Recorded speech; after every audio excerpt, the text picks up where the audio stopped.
They can't even transport natural gas from Russia to Europe anymore, which is kind of interesting because just last week, there's been all kinds of demonstrations.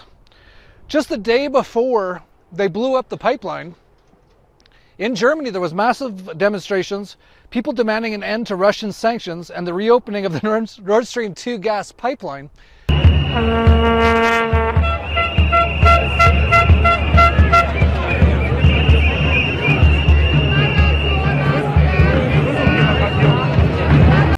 The very next day, it blew up, and it's now come out that basically it's irreparable.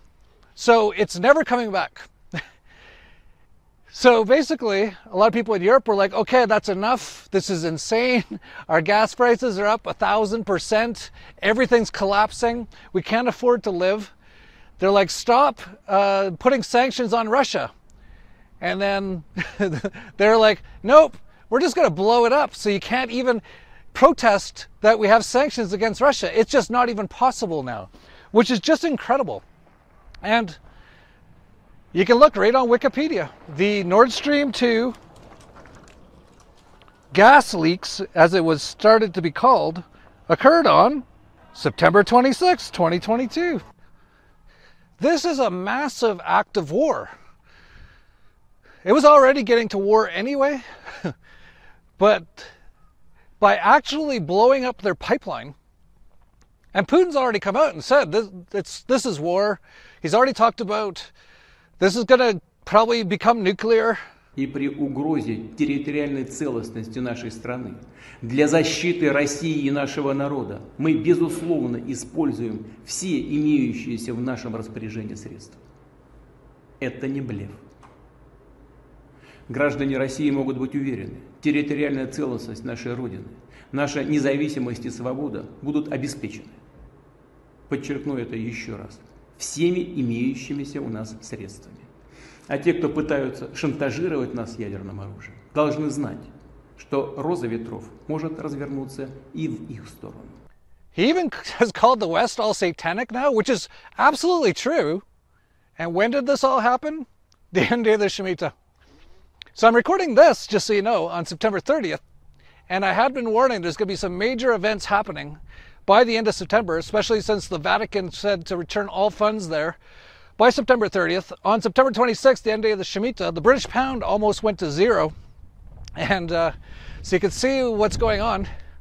So there you go, nailed it again. How do I know all this stuff? It's because it's obvious. But you know what's not so obvious is who did this attack on the Russian pipelines. It's not very obvious, is it? Because the Western media and the US government and the CIA and NATO have all said, oh, it wasn't us.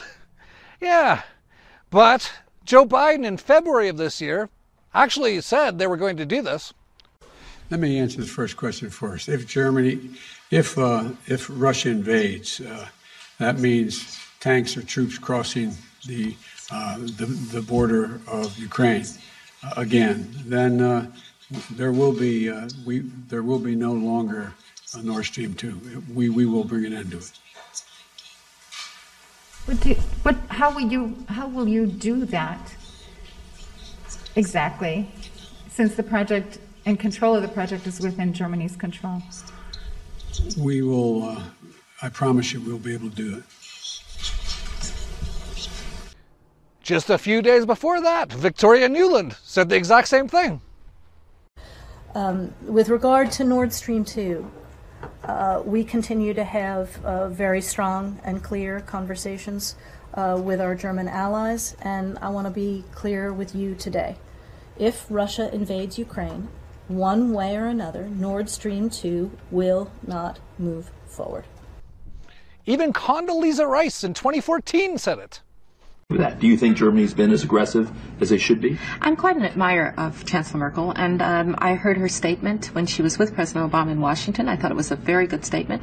But now we need to have tougher sanctions, and I'm afraid at some point this is going to probably have to involve oil and gas. The Russian economy is vulnerable. 80% of Russian exports are in oil, gas, and minerals. People say, well, the Europeans will run out of energy. Well, the Russians will run out of cash before the Europeans run out of energy. And I understand that it's uncomfortable to have an effect on business ties in this way. But this is one of the few instruments that we have. Over the long run, you simply want to change the structure of energy dependence. You want to depend more on the North American energy platform, the tremendous bounty of oil and gas that we're finding in North America. You want to have pipelines that don't go through Ukraine and Russia. For years, we've tried to get the Europeans to be interested in different pipeline routes. It's time to do that. But from the Pacific, White House denies claims of destroying pipeline like they said they would. Who hates Nord Stream? The USA.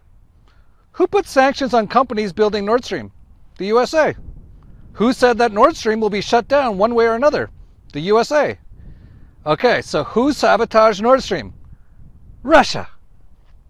Yeah, see, if you want the real news, you go to CNN, and they put out the real news as usual.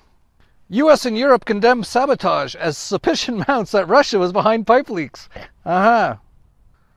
So Russia makes tons of money sending gas to Europe, and just because they don't like Europe, they decided to blow up their own pipelines. It makes a lot of sense. Be like ExxonMobil, just blowing up all its own pipelines. Like if all their pipelines blew up, people would be like, oh, it must have been Exxon who did it. Yeah, that's the most likely culprit, the people who owned it. Like if Russia really wanted to stop sending gas to Europe, they'd just go like this, turn it off.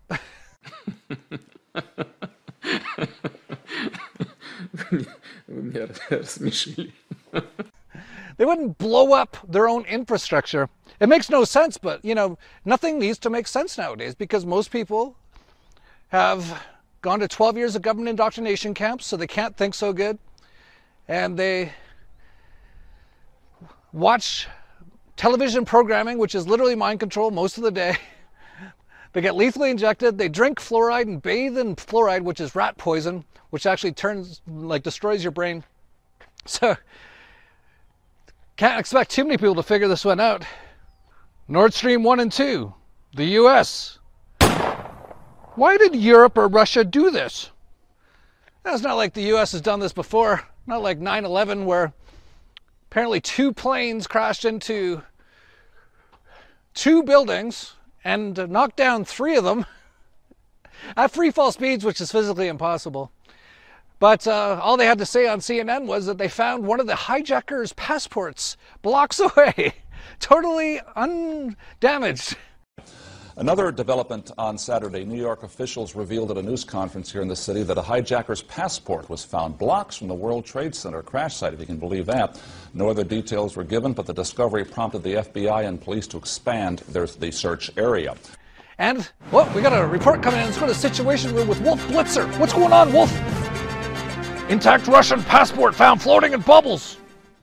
This is actually more likely than than Russia blowing up its own pipelines. Oh, we've got some video surveillance footage coming in showing the person of interest in the sabotage of the Nord Stream 2 pipeline. I did that. Come on, man. Like I already was talking about, I've said this a few times, but I was already talking about how bad it's going to get in Europe this winter. This is unbelievably bad. And this is from the Canadian Brainwashing Corporation. As Europe heads into the winter in the throes of an energy crisis, offices are getting chillier. Statues and historic buildings are going dark. Bakers who can't afford to heat their ovens are talking about giving up, while fruit and vegetable growers face letting greenhouses stand idle. In poorer Eastern Europe, people are stocking up on firewood, while in wealthier Germany, the wait for an energy-saving heat pump can take half a year, and businesses don't know how much more they can get back. And remember, this was all before they blew up the natural gas pipelines to Europe. It continues, in response, governments have worked hard to find new supplies and conserve energy, with gas storage facilities now 86% full ahead of the winter heating season, beating the goal of 80% by November. They have committed to lower gas use by 15%, meaning the Eiffel Tower will plunge into darkness over an hour earlier than normal, while shops and buildings shut off lights at night or lower thermostats. Europe is targeting both, though the spending required may be unsustainable. Nations have allocated 500 billion euros to ease high utility bills since September 2021. So that's interesting. Europe was already getting ready for all this. How did they know? Well, they were doing it all, and they continue to do it all. So we didn't see a total, like all the lights go out in Europe just this week, because they were kind of prepared for it, and they've actually been getting another pipeline came on stream basically the exact same day. They don't even hide it. But still, this is going to be Germany this winter. And here's the US with Germany. I won't survive without Nord Stream 2.